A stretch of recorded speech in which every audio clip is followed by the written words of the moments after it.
Welcome back, everybody, to another episode of Bullish or Bearish. My name is Tony Chu. I'm from Success Options Group. I'm here with my sister Angela, and like we do in our workshops and our coaching sessions, we're hitting upon a variety of topics in this episode, right? And this one specifically is on real estate. And like we said, we're trying to give you both sides of the story. So like Tony said, what we're doing is we're going to pick a specific real estate topic today to give you both sides of the story so you can kind of get to know the topic, get to know the details, and be able to make a decision that would be right for you. So what exactly are we talking about? Today, we're talking about real estate investment trusts, otherwise known as REITs. Now, this is different from just plain real estate. So you have to know that these are two separate things. So this is a real estate investment trust. And this is where you actually get to buy shares. It's like buying shares of people who are going to invest in real estate. So it makes it so much easier because you're buying shares in this company in a sense, and the company is doing all of the, finding the real estate, remodeling the real estate, taking care of the real estate, like all the annoying things the company has to take care of. All you have to do is invest your money and they do everything else. So, you make it sound pretty easy, right? It's like, and I think you did a good analogy there. It's a lot more like stocks. Actually, I feel like it's more like ETFs, where, you're investing in real estate, but your gains are pretty much like dividends, or they're like little things where you just get it per however many shares in the REITs that you own, right? And we've had prior episodes where we talked about ETFs and the downside of that. And the fact is you cap your gains, right? You don't make as much money in real estate. Like real estate is one of the oldest investments in all of the world, right? And that's how a lot of people have made their wealth. And with REITs, sure, you're invested in real estate, but you don't make as much money as if you actually owned the property. Okay, so yes, but think about it this way. If you actually owned the property yourself, one, you'd have to actually find it yourself. Two, you'd actually have to do all of the like if it has to be remodeled or fixed, you have to do all of that maintenance stuff yourself. Plus, you have to actually, if you're renting it, you have to find the renter yourself. There are so many things that you would have to do yourself.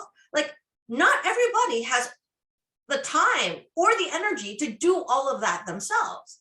And so a real estate investment trust, a REIT, is really convenient for people who just, want to have somewhere where they can invest in real estate, because it's different from stocks in that you actually are investing in an asset. So you actually own partially the asset in a sense. So it's something physical still, but you can still get great gains. You can still get dividends, like he said, and the dividends can be very lucrative.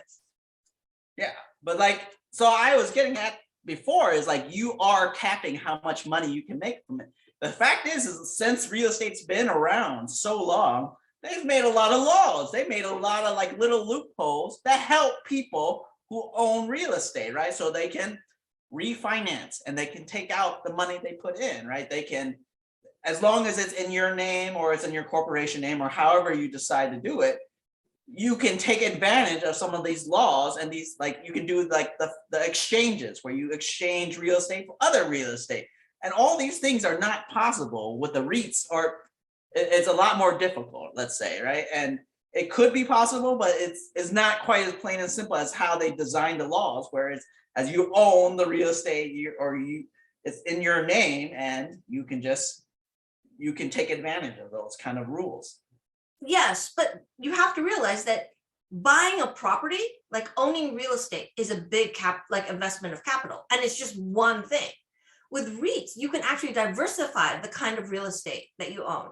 And there are different kinds of REITs that you can choose from. You can choose from retail ones to residential ones to, commercial, healthcare, mortgage ones. There are so many different possibilities for you to diversify what kind of real estate you're investing in. Whereas whenever you're doing it yourself, as an individual, yes, there is a limit to how many houses you can, and as an individual, can you really invest in an apartment complex or a real estate, in one of those big, retail, outlet centers?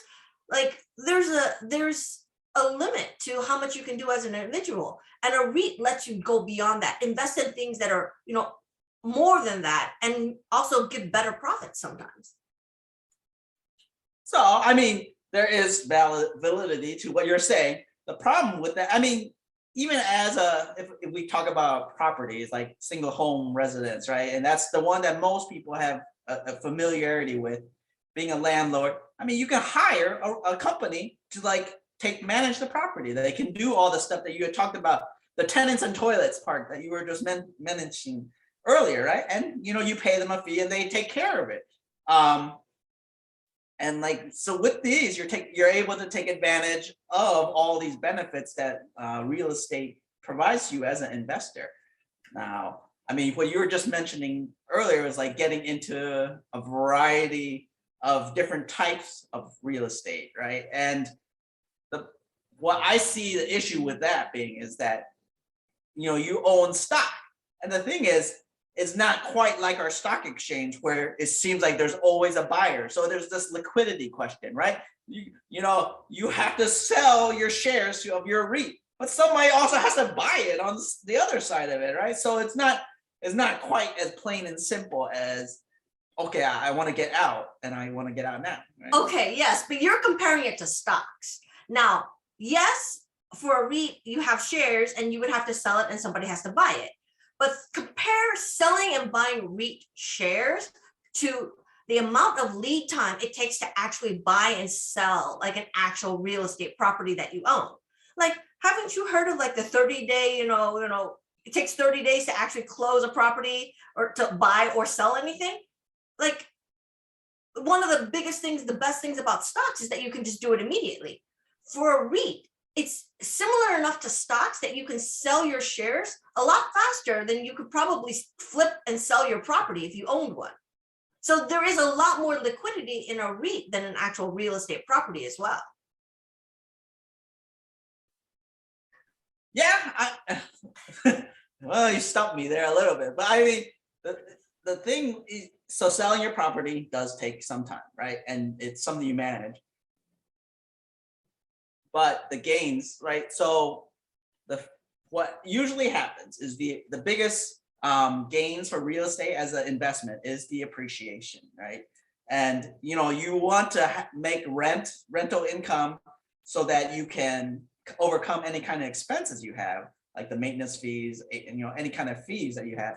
But the benefit is that you get the whole ball of wax when it comes to the appreciation, right? And real estate keeps going up, right? With the inflation and everything, the cost of real estate just goes up, it seems like.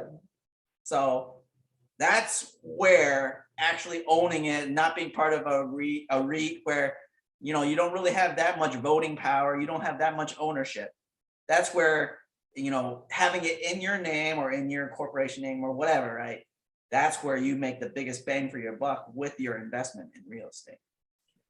So really what it boils down to is that no matter if you're actually trying to think about a REIT that you want to invest in, or you're actually going into looking for a real estate property, you actually have to know what you're doing.